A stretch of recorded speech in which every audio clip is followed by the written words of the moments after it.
Olá, a paz do Senhor Jesus. Eu quero deixar nessa manhã uma palavra para a meditação dos nossos corações. Está lá no Evangelho de Jesus Cristo, segundo João escreveu, no capítulo 9, no versículo de 1 em diante, que diz assim: a cura de um cego de nascença. E passando Jesus viu um homem cego de nascença, e os seus discípulos lhe perguntaram, dizendo: Rabi, quem pecou, este ou seus pais, para que nascesse cego? Jesus respondeu, nem ele pecou, nem seus pais, mas foi assim para que se manifestasse nele as obras de Deus. Então, irmãos, nessa manhã, eu quero deixar essa palavra para a meditação do nosso coração e dizer, que para a nossa vida hoje, não é muito diferente quando se trata em ser manifestado as obras de Jesus Cristo através da nossa vida. Porque o que nós somos? Nós somos vasos, somos testemunhas vivas das obras de Deus na terra, escolhidos por Ele, separados por Ele, para que manifestemos o poder do Senhor sobre a nossa vida. Então, essa passagem ela vai falar de um homem que ele nasceu cego.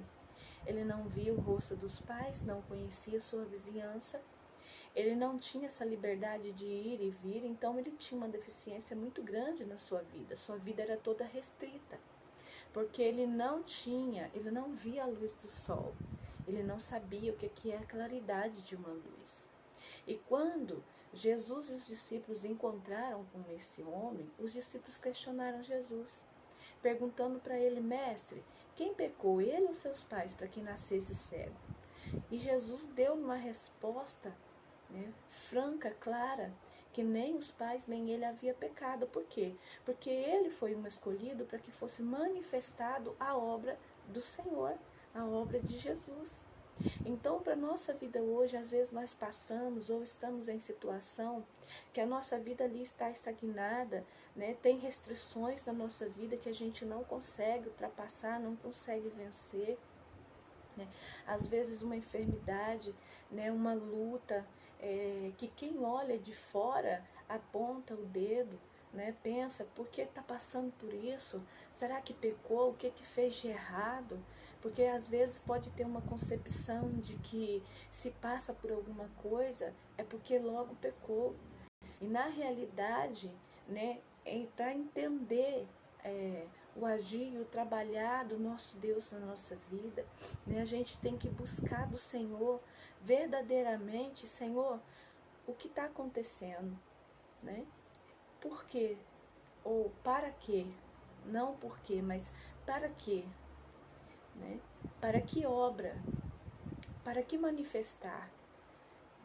E às vezes a gente passa por um julgamento tão grande e é até deixado de lado, porque tem aquela rejeição. Muitos têm a rejeição. Nesse tempo em que a palavra do Senhor aqui nos diz, quem tinha algum problema de saúde física, era deixado de lado. Era a escória da sociedade, não fazia parte do meio da sociedade, era deixado de escanteio. E a gente percebe que, não generalizado, não todo mundo, mas às vezes a gente sente isso em alguma das pessoas que às vezes estão à nossa volta, essa rejeição de quando está tudo bem com a gente, está todo mundo em volta. Mas quando está difícil, a gente vê um saindo, um outro saindo, e às vezes a gente acaba ficando sozinho, e sendo julgado ainda. Está passando por isso porque pecou, está passando por aquilo porque pecou. E a gente pode olhar a respeito da vida de Jó. O que Jó passou foi uma provação, foi uma provação, porque o Senhor só queria mostrar o tamanho da fidelidade de Jó. E mediante a tudo que Jó passou, Jó não negou Jesus, mas foi aprovado naquela prova que ele teve, Mesmo perdendo tudo, praticamente tudo, foi aprovado naquela prova que ele passou. esse homem, ele nasceu cego para que fosse manifestado um poder de Jesus. Jesus iria até ele não iria até Jesus. Foi Jesus quem foi encontrar ele, porque era a obra que Jesus precisava fazer. Era a obra que o Pai tinha escolhido para fazer.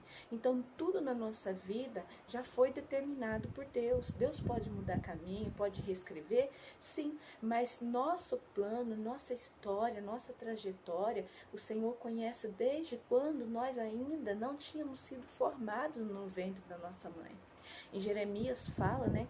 O Senhor disse para Jeremias: eu te conheço, antes de tu ser formado, eu já sabia o teu nome. O Senhor já tinha a estrutura, a trajetória de Jeremias. O Senhor já sabia pelo que Jeremias iria passar. E essa situação nos traz isso. Quando Jesus vai ao encontro daquele homem para manifestar a obra, né, que Jesus iria fazer, Jesus mistura a saliva com a terra e faz, né, uma massa e passa na vista do cego. E manda ele lavar no tanque de Siloé. Né? O tanque de Siloé. Como aquele homem conseguiu chegar no tanque de Siloé, a Bíblia não declara, mas se ele foi sozinho, se ele foi levado, não declara. Porém, aquele homem, mesmo na sua limitação, na sua dificuldade, a parte que era dele fazer, ele fez. Porque Jesus não o levou até o tanque, ele foi. Mas Jesus, quando foi levar a cura para aquele homem, o milagre para aquele homem, Jesus foi até ele. Então ali estava duas partes, a parte que Jesus iria fazer e a parte que aquele homem tinha que fazer. Se levantar aí. Na nossa vida não é diferente, né? Há situações, há milagres, né? Há resoluções que o Senhor, ele vem com uma parte que é dele fazer, né? O Senhor, ele vem movendo para fazer o milagre. E nós não podemos ficar de braços cruzados, mesmo na nossa limitação, esperando, porque há um mover-se, há uma ação, um levantar e ir. Então, há situações em que nós precisamos sim, né, levantar e fazer alguma coisa que é da nossa parte fazer. Porque o Senhor Jesus vem com milagre, né? Mas nós não podemos ficar estagnados e parados. Nós temos que estar nos movendo, seja na fé, seja na ação, seja no levantar, né? Alguma coisa nós precisamos fazer para que esse milagre seja completo e aconteça verdadeiramente. Era difícil para aquele homem chegar até o tanque, mas não era impossível de acontecer, né?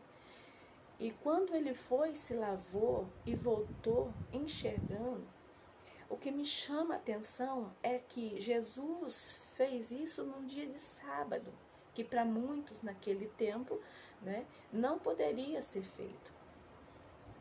Já foi quebrada aí um tabu, uma barreira, né? Naquele dia foi feito.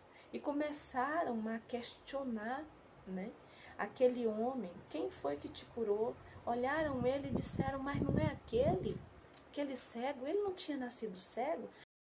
Filho de fulano de tal, de ciclano? Não é ele que era cego de nascença? Como está vendo agora? Quem foi que lhe curou? Quem foi que devolveu visão a ele?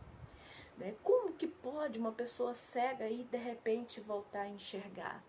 E na nossa vida, irmão, não é diferente. Às vezes, tem pessoas que estão lá do lado de fora, que olha pra gente e de maneira nenhuma sabe do problema, sabe da dificuldade, mas não estende a mão para ajudar. Olha de fora, às vezes pode até comentar com alguém: poxa vida, que pena, que dó de fulano, tá passando por isso, por aquilo, mas não tem coragem de estender a mão, de perguntar o que precisa, qual é a necessidade. Mas julga, aqui julgaram aquele homem porque ele estava enxergando. Eu entendo que eles pensaram: como? Quem foi que teve a ousadia de devolver a vista para ele? Talvez dentro de si, aqueles que estavam nessa posição de apontar, dentro de si achavam até satisfatório ver a necessidade, a limitação daquele homem. E hoje para a nossa vida não é diferente não. Às vezes a gente se engana muito com quem está à nossa volta, que às vezes olha para a nossa situação e até comenta com alguém: nossa, que pena, fulano está assim.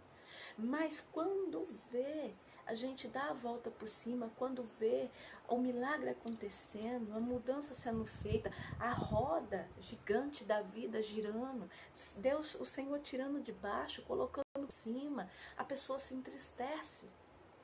A pessoa se entristece. Como? Como que ela conseguiu isso? E questiona como? Não era ela que estava daquele jeito? Não tinha condições? Não era ela que não tinha porta aberta? Como que agora ela tem? Como que ela conseguiu? E fica naquele questionamento, se corroendo por dentro. E começaram a questionar: quem foi que te curou? Quem foi que te devolveu visão? E ele disse: eu não vi quem foi. Um homem disse: vai e lava no tanque de Siloé. Fui e lavei e voltei vendo. Após isso, Jesus se encontrou com ele, mas foi tão assim, ferrenho, aquela coisa de questionar como, mas não queriam questionar como para poder saber do milagre. Era porque por dentro eles não queriam que aquele homem recebesse a cura. Porque é muito bom até aquele tipo de pessoa que olha para você, que olha para outra e diz assim: tá menor, tem menos do que eu, tá bom. Tá igual a mim, tá bom. Mas se tiver um pouquinho a mais, a pessoa cria um sentimento de revolta, de inveja, de ciúmes. E aquilo vai gerando aquela raiz de amargura. Então, olha e fala assim: fulano tá bem, mas não pode estar melhor do que eu. Então, volta aqui. Foram questionar, não satisfeito, porque a palavra diz que eles já queriam alguma coisa, né, que tivesse ali, que desse ali uma condição para eles de pegar Jesus, de atacar Jesus de certa maneira. Então eles vão questionar os pais: aquele cego é seu filho? Os pais dizem: sim, é nosso filho, sabemos que é nosso filho, que nasceu cego, mas como ele está vendo agora, quem devolveu a visão, não sabemos. E outra, ele é maior de idade, vai perguntar a ele, porque os pais tinham medo da repressão, da represália, da perseguição. Então, na nossa vida, às vezes, a gente passa por esse tipo de situação. E quando a gente se vê numa situação assim, a gente não pode contar com amigos. Muitas vezes a gente não tem amigos. O nosso amigo se torna só Jesus. É o único que fica, é o único que permanece, é o único que apoia, é o único que olha. Porque às vezes a gente se encontra sozinho. E mesmo a gente às vezes se encontrando sozinho, a gente não pode ficar de braço cruzado, desanimado, desesperado, dizendo: Senhor, olha, ninguém me ajuda, ninguém olha por mim, né? Como aquele homem no tanque de Betesda, há 38 anos, né? Esperando na beira do tanque alguém colocar ele na água. E de repente Jesus chega e pergunta para ele se ele quer andar. Pega a tua cama e anda, porque não havia mais necessidade do tanque, porque Jesus estava chegando.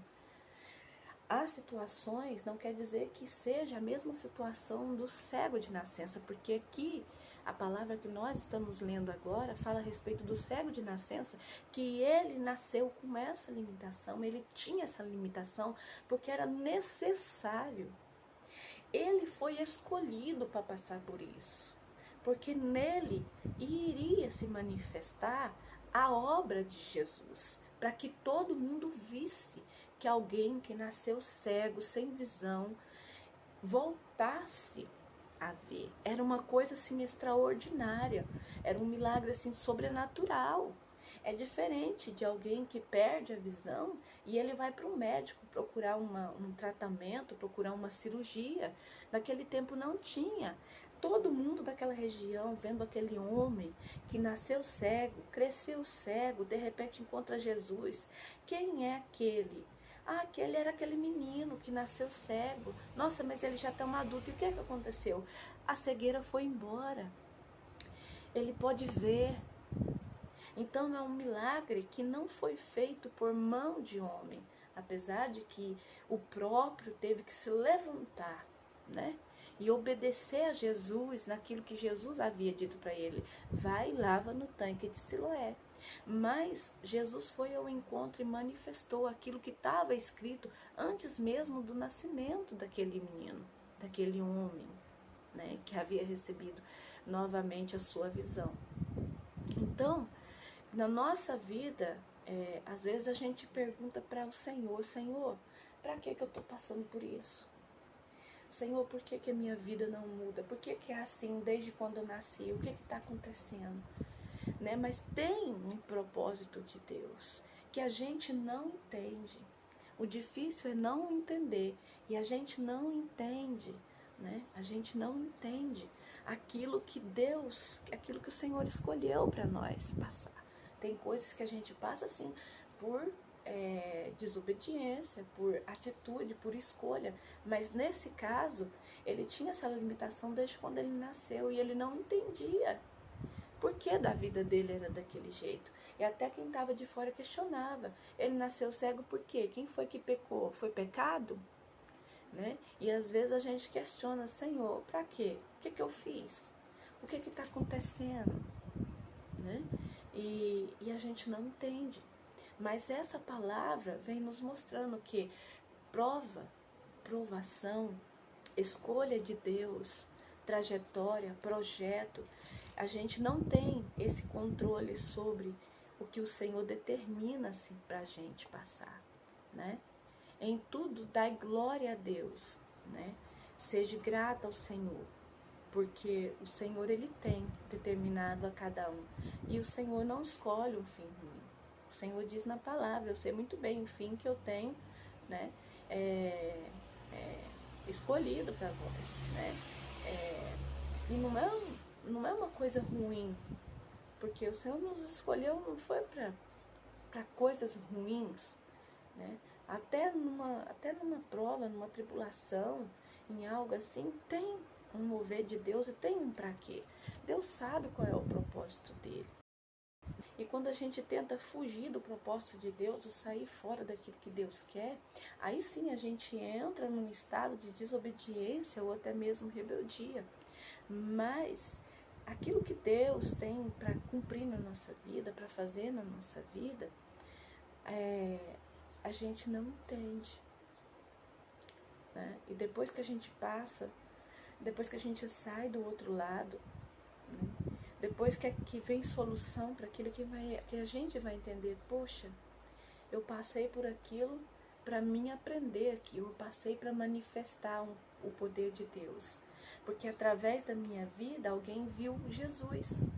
Através da minha vida alguém viu que Jesus cura. Alguém viu que Jesus liberta. Alguém viu que Jesus salva. Né? Não nasci num berço evangélico. Eu vim para Cristo porque Ele me chamou. Mas eu vim por amor. Né? Eu vim por necessidade. Porque eu vi que eu precisava. E o estado em que eu vivia antes, para o que eu vivo hoje, eu creio que muitos olham e percebem a diferença, né? Do quanto mudou. E ainda está mudando todos os dias, porque isso é um processo. Né? Até Jesus voltar na nossa vida, isso, voltar para nos arrebatar, né? Para nos levar para a morada celestial, isso é um processo. Né? E a gente passa pelos processos na nossa vida. E cada processo que a gente passa, a gente cresce. Cresce na graça, cresce no conhecimento, a gente cresce, amadurece na fé. Né? O importante é não perder a fé.